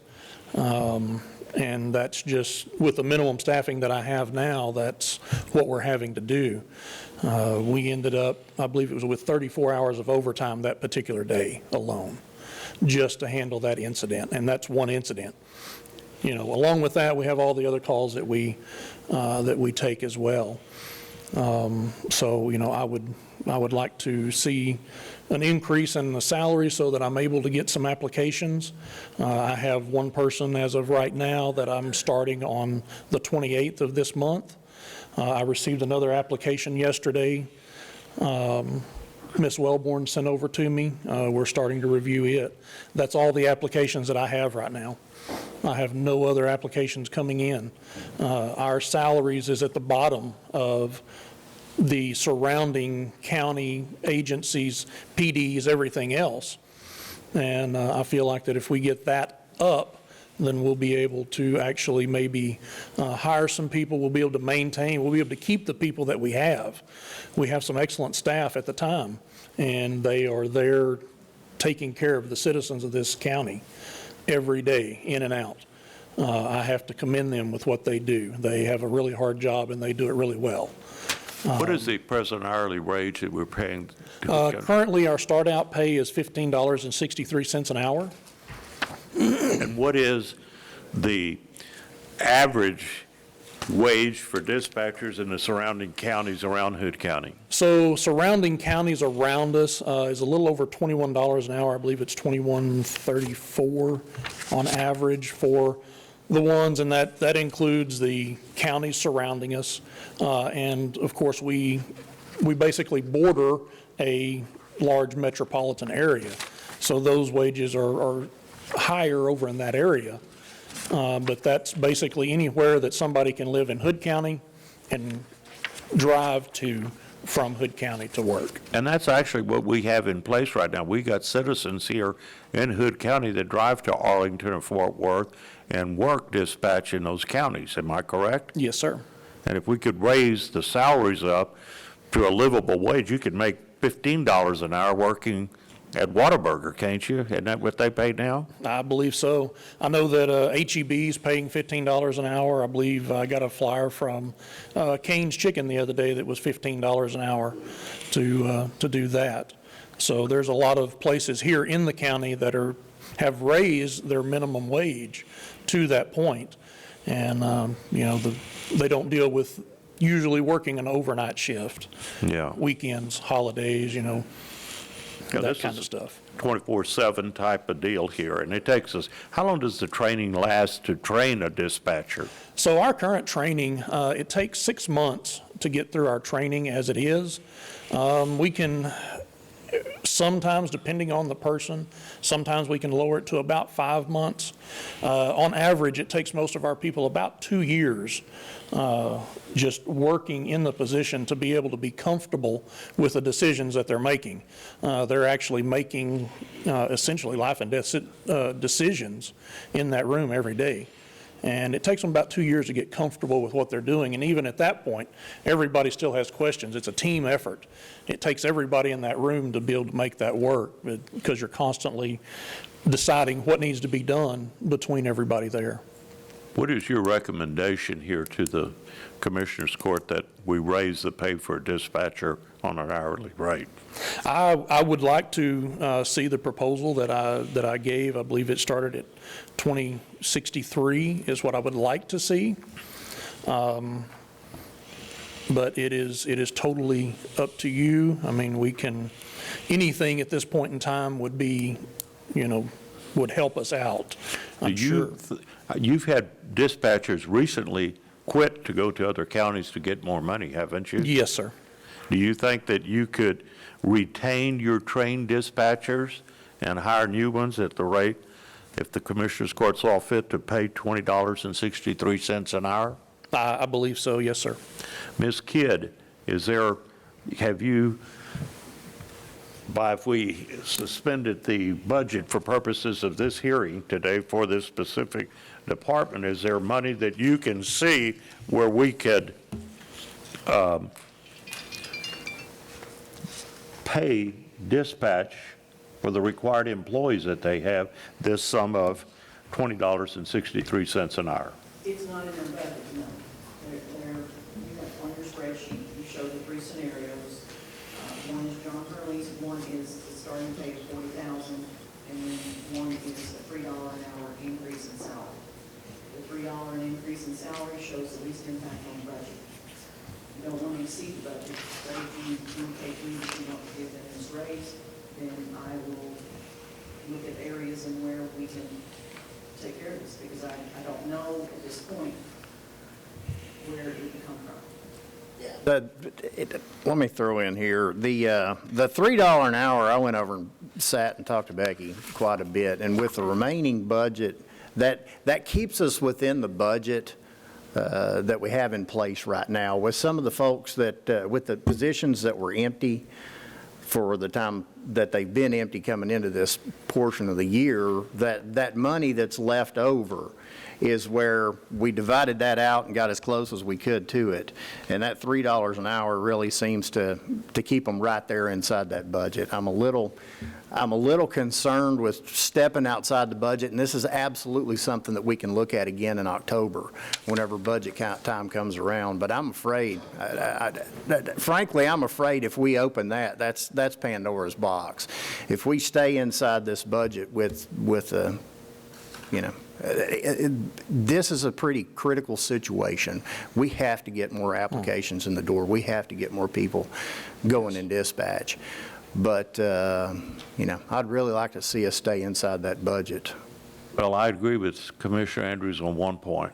This is a critical situation. It is critical, folks, and this is a critical department. This is not some department, and I'm not belittling any department for any department here for Hood County, but this is the lifeline between a citizen and an emergency service, period. If this is not working, nothing works in that regard. Ms. Kidd, if we go to the $20, that's only increasing it by $2 an hour more, from $18.63 to $20.63. That's $2 an hour more to bring it up to $20.63. How much, what were we talking about in terms of money for the remainder of the year until September of 2022? Just under $50,000? Based on the numbers that are here. If you go with Mr. Hurley's recommendation with the current budgeted amount, you could possibly be over the budget by $50,000. Okay. Well, $50,000 to a critical deal like this. You know, Commissioner Eagle, you voted against going, suspending the budget for this one hearing for this one department. What do you think is the suggested hourly rate? Well, I was in favor of looking at other avenues besides suspending the budget. And we talked about this, you and Commissioner Andrews and I talked about this in his office after the meeting, and we haven't really, Becky just told us that she's not even sure where she's going to get the money right now as we're sitting here in court. I'm all for doing something to help. I share Commissioner Andrews' concern about suspending budgets in mid-season. We're a government entity. We've been here for a long time. In every budget cycle, we should be able to somewhat foresee issues for the coming budget year. For instance, they were making this money in the last budget cycle 6 months ago. And so I'm very concerned about suspending a budget order and increasing wages in mid-cycle. if there's another way, you know, I haven't talked to Jay Webster about, is there, I mean, the ARP money, it's magic money that's thrown at a lot of other things. Why, is there some way we can utilize some of that? I don't know. I don't have enough information, but I'm very concerned about suspending the budget in mid-budget cycle. Well, I understand your angst. One of the things that I could do, because I'm having to think on my feet here, and the Sheriff's Department has 5 or 6 budgets. I can move money around. This number here, the $53,000 negative, that's if they hire those people today. I've just used the same guideline for each. It will not be that number, but I don't know the number, so I always try to err on the side of let's take care of the county. That's step one. The premium pay, yes, you could do that, but then when that goes away, where's the money coming from? Well, hopefully, when we get back to the new budget cycle, then we do our budget reports and our budget proposals and come in and discuss it at that time. We're doing it during the budget cycle where citizens can come input and everybody's on the level playing field. I guess that's my big concern. Well, even with that, even if you say, okay, we're going to use this ARPA money to help dispatch, you're still increasing their salary. And that's why they wanted to rescind that order, because that was in place and that needed to be undone to fix this. And that's all that was, sir, is to move forward, you have to undo what all of you approved last year. I talked to the TAC Legal and made sure on everyone's action to make sure that we're doing this proper. But no matter what y'all decide to do, I will do everything in my power to make sure it happens, whatever you decide to do. But you had a conversation with Commissioner Andrews that if we went $3 up, that's within their budget as we stand, correct? More or less, yes, sir. We can make that work. 4,000. And is that, I mean, that's a huge help to, if we can even move it up $3. That would be a help above what we have now. I mean, yes. Would it keep the people that I have currently? I don't know. Would it draw in new applicants with experience? Probably not. See, I haven't seen any data or statistics that prove any of that up at this point, because I do know that there's help wanted signs all over town. So everybody's having a problem hiring people. It's not just the county. You're correct. Everybody's having issues. And it was like I brought up in the workshop, you know, all the material that I provided you in the workshop had all of the numbers with multiple agencies that we reached out to and received their data on the new hire starting pay. And so that's where that data, all the data that I got, came from. So I believe you had a copy of that. Right, and I saw other counties that were 16-something an hour, 17-something an hour, 18-something an hour. The hourly proposed starting wage is all over the charts. Right. And you admit that the 2063 that is the top end, you have to admit that's at the top of the charts, correct? For starting? It's not at the top of the charts. The middle part, the median part, is at $21 an hour. That is the... For starts? Yes, sir. At $21 an hour is the middle. That is the median pay. The top of the pay is upwards of $30. Okay, $30 an hour. Middle part is 21, I believe it's 21.34 is the mid-range. I'm not even looking at going to the mid-range. I'm not even asking for that point, just, you know, slightly below that. That puts us in the mix, and it should hold us over for a period of time, because these other agencies are going to start increasing their pay as well so that they can get applicants. So because everybody is, like you said, is in this same position. And that middle number is comparing counties such as our size and the type of budgets that we've got and all that. That's comparing all the counties that are within our range of population and basically yearly budget. It's comparing all of the agencies that somebody can live in Hood County and drive to that location to work. So if they live in Hood County, that is within a reasonable driving distance to go to that job and work every day. But that wasn't the question was, is that middle number $21, is that the type of money that's being paid in counties comparable to Hood County? It is, so just for example, Parker County, just north of us, they pay a little over $21 an hour to start out at. And they're three That's- times larger. And they take less calls than we do in our dispatch. I haven't seen that. I need to see that. It's in that packet that I provided you. Packet, yeah. That was a lot of work done in that packet. A lot of the larger agencies also have it broke up, split up, and cities take part in that, so it lessens the workload too. We're kind of at a crossroads where we're a small county, but we're growing fast, and we're still doing it as best we can with the least amount of people we can get to do the job, whereas in the bigger cities, or the cities in general, they do their own dispatching, and that narrows down what the counties have to even do. So, but we still got to do it all. Does the city of Granbury do their own dispatch? No. We have to do that. They pay into that, and that was brought up again. I don't remember the cost, 140-some thousand a year. 146,000 is what they pay. So, but we still do that. In the future, they're planning on putting in a dispatch center in their new building for the Granbury PD, but they cannot receive their own 911 calls per the Council of Governments policies and procedures. So for quite a few years to come, the county's going to do that and have to give them their calls or dispatch those calls like that. So, and then we do fire, EMS, and all the other law enforcement too. So got it all combined. Becky, I want to talk about the budget, if you don't mind. You're saying that it would be $50,000 over the dispatcher's budget. Yes, sir. But you could do, I'm not putting words in your mouth, but I think you were about to say you would have to do some line item transfers maybe out of the sheriff's department or somewhere, and you don't know where that's out yet, but I think you were trying to say that there are places that you can do a transfer for the county, for the bottom line of the county. We wouldn't be busting the county's budget. We'd be busting dispatcher's budget, I know that, but you could find the money from some other departments to do a transfer into dispatching to cover it. No, sir, you don't take money from another department to go into the sheriff's budget. You don't do that. Okay. I'm not going to say, hey, Glenn, give up money. That's not ethical or reasonable for any department. So where were you going to get the money? Well, I have an idea. Okay.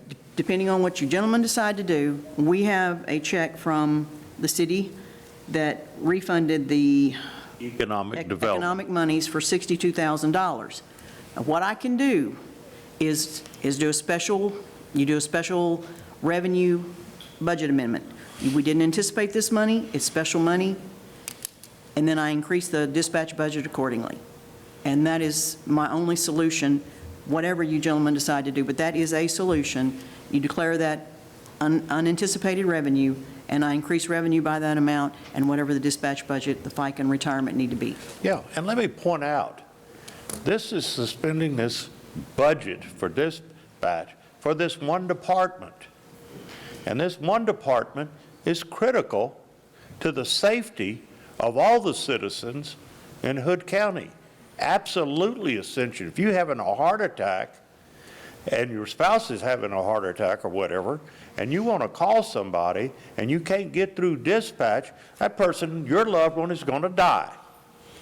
And if this, like we heard in the workshop, if your spouse is drunk and disorderly or high and they want a need of law enforcement out there because their spouse is threatening to kill them, if you can't get hold of dispatch, like we heard on that recording, that spouse is going to die. Come on, and if you don't get a fire department down there early enough to start putting out the fire, your home is going to be destroyed. So, folks, this is a real important issue. But there's a procedure for being able to do this, and I think that this is heaven sent by getting this economic development money in the amount of $62,000 being refunded. Let's put it where it's critically needed right now to be able to hire. We need to hire dispatchers right now. How many dispatchers are you down right now, Mr. Hurley? Currently 7. 7 dispatchers were light. That are on the approved budget. That are on the approved budget. Yes, sir. 7. And you just heard him saying that other counties are going to start increasing their budget, and some of these people are going to go. How many people have you lost this year from dispatchers since January 1? This year, I have lost, I believe it's 5, without looking at the numbers. 5 dispatchers. Okay, let me tell you this. I'm going to make a motion right now because my motion is this, that we increase the pay to dispatchers, the starting salary of the $20.63, as the study that you've put hours and hours into it shows, based upon what the medium salary should be in this area, where people that can drive from Hood County to work as a dispatcher, that will, A, get us new applicants, retain the trained people that we do have, and make up for the 7 dispatchers that we so desperately need.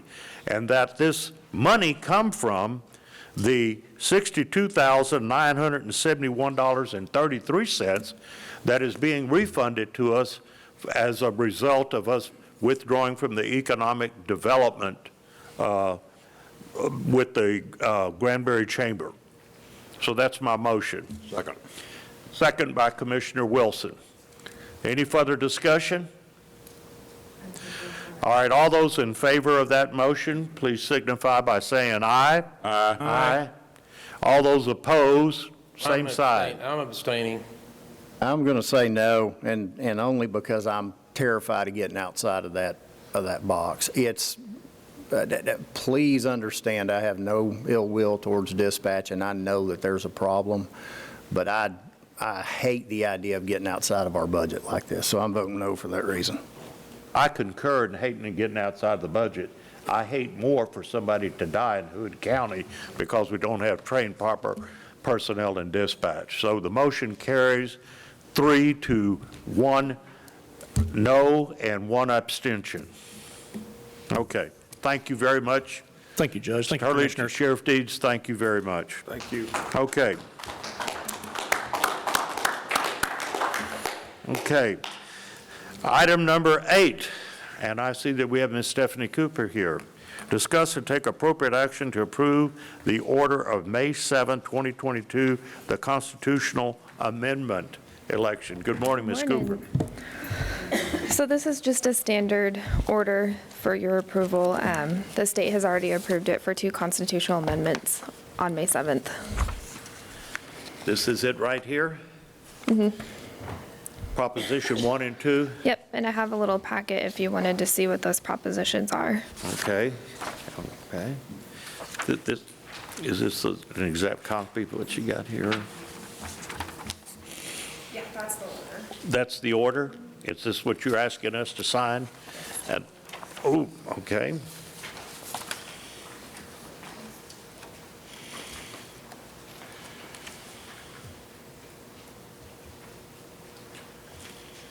Okay. So the 2 proposition amendments that this order for the special election does is that the state of Texas proposition number 1, the constitutional amendment authorizing the legislature to provide for the reduction of the amount of a limitation on the total amount of ad valorem taxes that may be imposed for general elementary and secondary public school purposes on the resident homestead of a person who is elderly or disabled to reflect any statutory reduction from the preceding tax year and the maximum compressed rate of the maintenance and operation taxes imposed for those purposes on the homestead.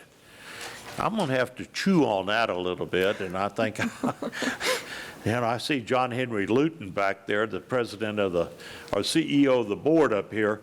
Maybe you're going to have to explain what that means to me, John Henry Luton, when I get through here, okay?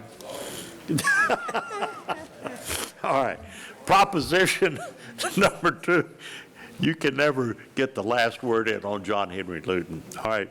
The second proposition is the constitutional amendment increasing the amount of the resident homestead exemption from ad valorem taxation for public school purposes from $25,000 to $40,000. So That's the two propositions. We got the Secretary of State here with us, and we have Ms. Cooper here with the order asking us that those two propositions be placed on the special election for what, Tuesday, May 24th?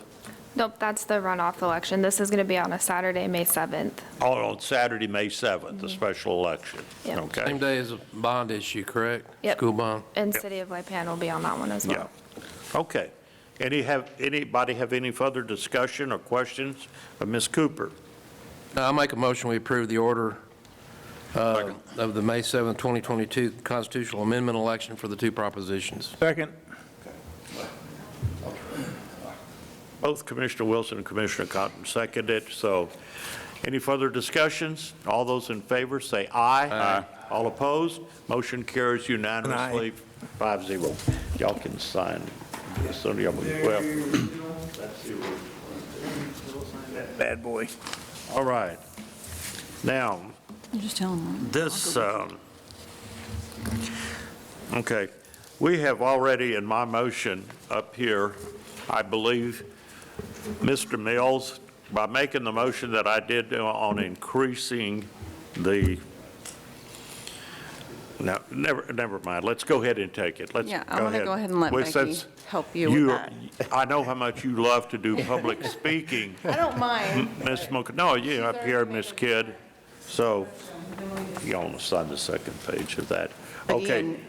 Item number 9, let me go ahead and read it. Discuss and take appropriate action regarding refund of $62,971.33 from Granbury Chamber, dissolution of the Economic Development Agreement in 2021, returning the funds to the county treasury. So for next court, I will put under the, and we'll probably discuss it, a special revenue budget amendment to increase the revenue by that and the expenditures in dispatch by that. But I would also like to remind y'all that $53,000 is a placeholder. It is the worst case scenario. Right. That's if they hired everybody, they got Today. them. It's the worst, Kevin. Right. I wouldn't even have proposed it if I thought it's going to be a problem. You and I have had numerous discussions. I get where you're coming from, and I understand that. But I do not anticipate it being anywhere near that much over. But I'm trying to treat each salary difference the same. So if that's okay, that's what I would like to do. I will actually put the budget amendment through court next time, but that's what I'll just declare it an emergency revenue, unanticipated revenue today, and we'll proceed. Okay. So, well, we never turn down any money here in this Commissioners Court. Says we're going to accept the money and then make the appropriate disposition of the money at the next Commissioners Court hearing. Yes, sir. Okay. That's my motion. Second. Okay. We got a motion to use the money from the refund from the Granbury Economic Development Chamber, money to have a anticipated increase in the dispatcher's budget, second by Commissioner Cotton. Any further discussion? All those in favor, say aye. Aye. All opposed? Motion carries 5-0. Okay. More money. We've got to go back to freeze the budget that we done. Hey, Judge, can I back up just a question? Okay, let me do. This is go ahead. Well, let me take one other housekeeping right before that Commissioner Wilson just talked to me about. To make the record absolutely clear, we have now closed the opening of the budget, and it's back to where it was when the last Commissioner Court approved it through September the 30th of 2022. I believe I would make that motion so that there's no question. Okay, I've made that motion that I just said, and second by Commissioner Wilson.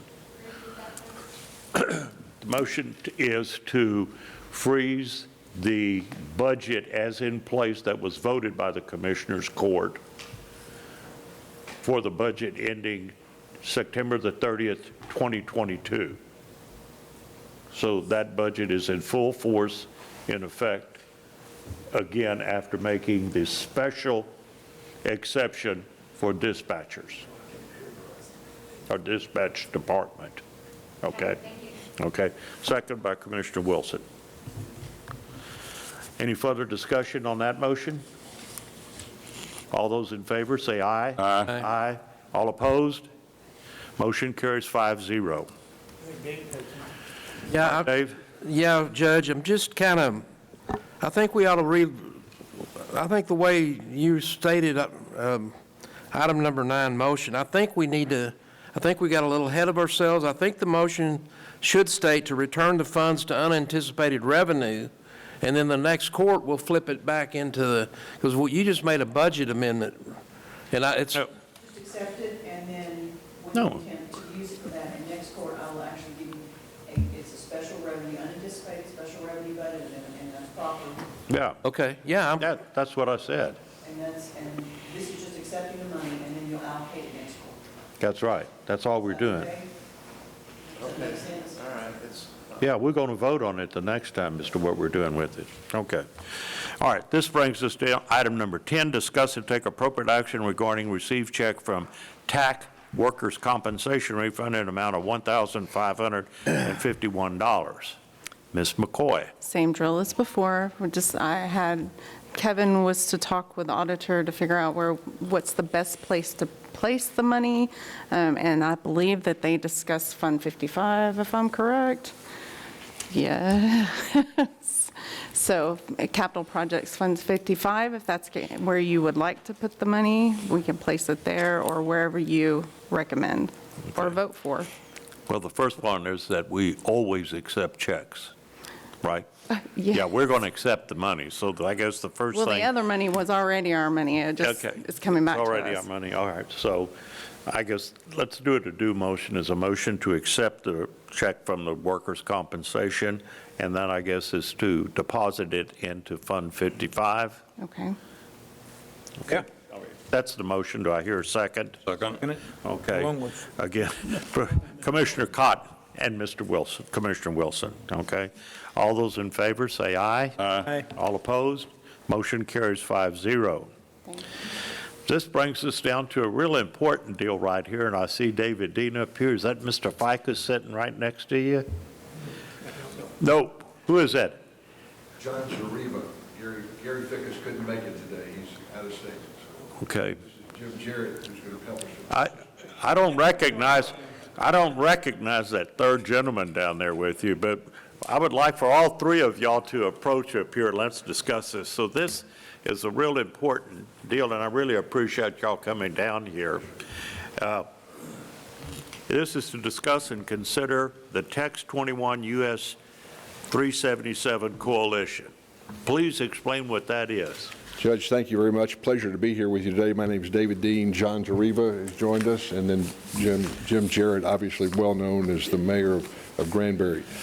Text 21, if we could have the next slide, please, is a Texas not-for-profit organization created in 1997 by a number of city and county officials throughout the state. One of the real leaders in that effort was Judge Lee Jackson, a Republican county judge in Dallas County at the time. He had served with distinction in the legislature for a number of years and found out over time that his heart was really at the county level for county government. And so he didn't seek re-election, ran for county judge in Dallas, ran unopposed in the primary and the general election, and served with great distinction there, retiring to be the chancellor of the University of North Texas system, where he served another 20 years before finally retiring very recently. But as a newly elected county judge in Dallas County, he quickly understood that Dallas County collected many, many more dollars in state sales, state gasoline taxes, and federal gasoline taxes than Dallas got back. Judge Jackson, being a deliberate, methodical, show me the matrix, give me the backup and information, did a little report for his colleagues in Austin with the legislature and the executive branch, and the same with his friends in Washington, and pointing out that there was an imbalance and that Dallas was a donor county, and we had huge growth and didn't have enough money coming back to meet those needs. And expecting the legislature and the executive branch in Austin and the Congress and the executive branch in Washington, having been informed of the problem, to take appropriate action and get it back, turned around. And he kind of thought, I guess, that Dallas was pretty strong and powerful, big, and all the rest of it. But gentlemen, nothing happened. There was no change. And so he did that same calculation the next year, came up with Dallas being a donor county, and he realized finally that nothing was going to happen to remedy that situation unless his situation, his problems in Dallas County were looked at favorably by other cities and counties. And so he reasoned, I need to form a coalition, quite frankly, of like-minded counties and cities throughout the state to look at the funding imbalances as it relates to multimodal transportation. Out of that, in 1996, TEX 21 was formed. TEX doesn't mean Texas, it means Transportation Excellence for the 21st Century. It was at the time when the federal funding template for transportation issues was called T21, the Transportation Equity Act for the 21st Century. And so anyone in the country that was a transportation advocate at the local, regional, or state level would know, obviously, that TEX 21 was a transportation group. And so that's where this group was formed. You see on the membership, at the very top, you'll see the officials, the current leadership and membership chaired by Gary Fickus, County Commissioner in Tarrant County, well known to many of you gentlemen and others in this area. Chris Brown is another vice chairman. He's a former county judge in Hopkins County, former mayor of Sulphur Springs. Tom Whitten, County Commissioner in Bowie County. Chris Hill, vice chairman also from county judge in Collin County. Adam Magoo, city council member in Dallas. Teresa Daniel, county commissioner in Dallas. We have Democrats and Republicans. We really don't function in any way in a partisan fashion. It's totally bipartisan. No one really has spotted that Republican road or Democratic airport or whatever. We're all in that same soup together. Chris Kaufman's been a very active member from Granbury for a number of years. Tom Lambert, who's the head of Metro in Houston. Jeff Arndt in San Antonio, Carol Strangbrook's our treasurer from Lancaster. Jim Jarrett obviously is a board member from the city of Granbury, and we're very pleased with that. But you see, when you look at the membership with people all over the state, it's not just a concentration in North Texas. That becomes very important for the slide I'm going to show you in just a minute. That we have broad representation, large counties, small counties, rural, urban, same with cities on that description. At the very bottom, you'll see several statewide organizations, AAA Texas, Tex America is a huge inland port in Bowie County. Howard Payne University is a new member, newly joined. Southwest Arkansas Planning, Texas Southern University, TTI in Austin. I think many of you are familiar with that particular group. The reason why such a broad membership, multimodal, is necessary is to be able to attract members of Congress and the legislature to associate with us. So the next slide will show you the current membership of our Texas Congressional Caucus. We're real proud of this, quite frankly, because you'll see people that are pretty far to the left and people that are pretty far to the right on a number of different issues. And as the deck's kind of folded and redone each time, these are all good, solid Texans who think of the best interest of their districts. And when we can unify, we as a state can do better because our Congressional Caucus is aware of what the issues are. And TEX 21 has become a very good resource for these ladies and gentlemen in determining the issues of importance to their state. Many members, well, they all have finite geographic jurisdictions, and they're not really overly familiar with the other end of the state. We're a huge state with 38 members of Congress, and it would be very difficult for each of those members to be fully conversant on issues in the Valley and North Texas and in Hood County. But through these associations and familiarity, we become very well acquainted with their staff. Their staff knows TEX 21, the organization, and their staff begins to know the members of our group too.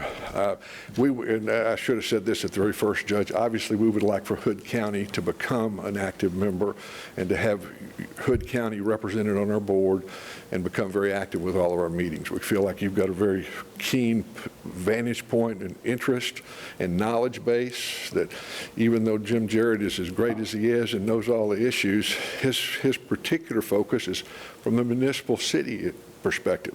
You also would obviously, by definition, not be so much from the city, it'd be from the county perspective, and they are very similar, but they are different at the same time. At the state legislative level, our legislative caucus is equally as impressive, I believe. If we could see the next slide, please, sir. And you'll see close to 65–70% of the Texas legislature as members of our caucus. And you'll see people from all over the state. On that third column, the second one under the House members, Dade Phelan. He's the Speaker of the Texas House. If this was a snapshot 4 years ago, you would have seen Joe Strauss on there. If this was a snapshot 10 years before that, you'd see the previous Speaker. Dan Patrick is not listed as a Senate member because he's a part of the executive branch, but when he was a senator, he was very, very active in our caucus, as his predecessors were too, including Rick Perry and others that occupied that position. So you see a convergence, quite frankly, of many people who begin to appreciate the multimodal transportation needs of the state more and more because of their affiliation with Text 21. We do a weekly newsletter that focuses on our members, the caucuses, and our actual voting members. And we would love, Judge, to feature Hood County in a rotation as well as others, to where your situation, your location, your unique opportunities and challenges could be better known to others. Recently, Jim Jarrett and Chris Kaufman and others in Granbury, Hood County, including Gary Fickus in Tarrant County, began to focus more and more on US 377. And if we could see the next slide, please, sir, as something that Text 21 ought to spend more time on and pay particular attention to. And this is for a variety of reasons. Obviously, we experienced it coming south and west out of Fort Worth today. It's this phenomenal congestion. And as bad as it was us coming south, the poor folks going north, I guess that's where road rage comes from. We passed about a 4-mile congestion. There was an incident of some type and a police car involved, and traffic was backed up for a number of miles northbound on 377. I have to think that that's not an unusual situation. Many rooftops, many developments. Each time you put a stoplight in, that traffic stops, and I tell that sometimes people might have to sit through 3 or 4 light cycles to finally get through that one stoplight to rush ahead another 2 or 3 miles to experience that yet again. So obviously a broader solution needs to be brought to bear with either appropriate adjustments, obviously, but grade separations, of course, because the growth is continuing. It's unabated. We now have right at 30 million people in Texas, where we had just 9 million people in 1960. It's phenomenal growth and it continues. Quick facts on 377, and Jim could be giving this presentation much better than I, but when you look at 377 as a corridor, something that most people don't do, they only look at it just between their destination and where they're trying to go. You see that there's 7 highway districts of the 27 in Texas that are crossed by 377. At no time in the history of this roadway that we're aware of has those 7 district engineers ever sat down and said, what should we do for 377 this year? It's just above and beyond what their focus would be. They're focused on within their district, as are counties within their counties, as are cities within their cities. And so what Text 21 is attempting to do by the creation of the Text 21 US 377 Corridor Coalition is unify the entire 460-mile 377 corridor, from the Red River at Whitesboro to Del Rio at the Rio Grande, and come up with a profile for the road that looks at each city, each county, each region's needs for the next foreseeable future, and then to jointly advocate those at the state and federal level to accomplish the objectives. And so it's just kind of like Lee Jackson's original premise. I've got to make my situation, my opportunities, my challenges, those of everybody. And then when the project becomes bigger, becomes more attractive, quite frankly, attracts more congressional attention when you see that we've got 8 Senate districts along the route. If you can unify those 8 senators to be in favor, 15 House districts, 7 U.S. congressional districts. If those ladies and gentlemen who combined probably sit on more of the right committees in Washington and Austin than just individually one might be, then we have a lot better chance of accomplishing our combined objectives. And Text 21 has a real great history of that. If I can go to the next slide, we'll do a couple more on 377, and then I want to be mindful of your time and the lateness of the hour too. This is a map of US 377 as it exists today as part of the U.S. highway system that was created in the early 1920s from Del Rio to Whitesboro, 460 miles. And if we had a map that showed the 27 highway districts, you'd see that 7 of those were clearly crossed by US 377. The next map will begin to show the strength of the counties involved, and you think that you add those 16 counties along the route from Val Verde north to Grayson, and then you begin to see the lighter blue we've determined to be the impact zone for this roadway as it's systematically improved. And you then see a huge swath of Texas is not only affected by the decisions, but quite frankly is dependent on you gentlemen and others making the right decisions for 377 now and into the future. As the state continues to grow population-wise, more and more of that growth, and Granbury and Hood County are living examples of that, are going to be the recipients of those individuals as far as not only living but also working, bringing their businesses. And so we see this being a very, very dynamic corridor that quite frankly has never been looked at as a corridor before. And we believe that Hood County should join Granbury and become a real leader in this coalition and be in a position to impact state policy as it relates to those economic developments as time goes by. Gary Fickus wishes he could be here. He drives that road almost every week. He's got property south and west of you that he loves, and loves Hood County and loves Granbury as well. Your membership dues, Judge, and this is set up on a voluntary basis. No city or county has to be a member of it. You have to be to be able to contribute and participate, have a board spot. In addition to that, we'd like to have Hood County represented right at the very top on this Text 21 US 377 Corridor Coalition, which is just now beginning to meet. We had our first meeting, I guess, Friday week. Yeah, just real recently. It seemed like a month ago almost, but it was very, very, very well attended. Had staffers from U.S. senators in attendance and many, many others throughout the state of Texas that were beginning to look at this. People that aren't from the area, that aren't even on this map, are appreciative of what we're trying to accomplish here. And that's what you get with when you're part of Text 21. The whole membership supports the projects that Text 21 supports. And so for your membership, you have a board member, you have 2 alternates that are possible to be designated. You also have open admission to different meetings, either in Austin or wherever we might be meeting around the state. As many of the court members that would like to can attend. This is adjudicated to be kind of like a Texas Association of Counties or Texas Municipal Leagues, where it's not a public meeting where a quorum cannot be held because there are no deliberations, obviously, at all with that.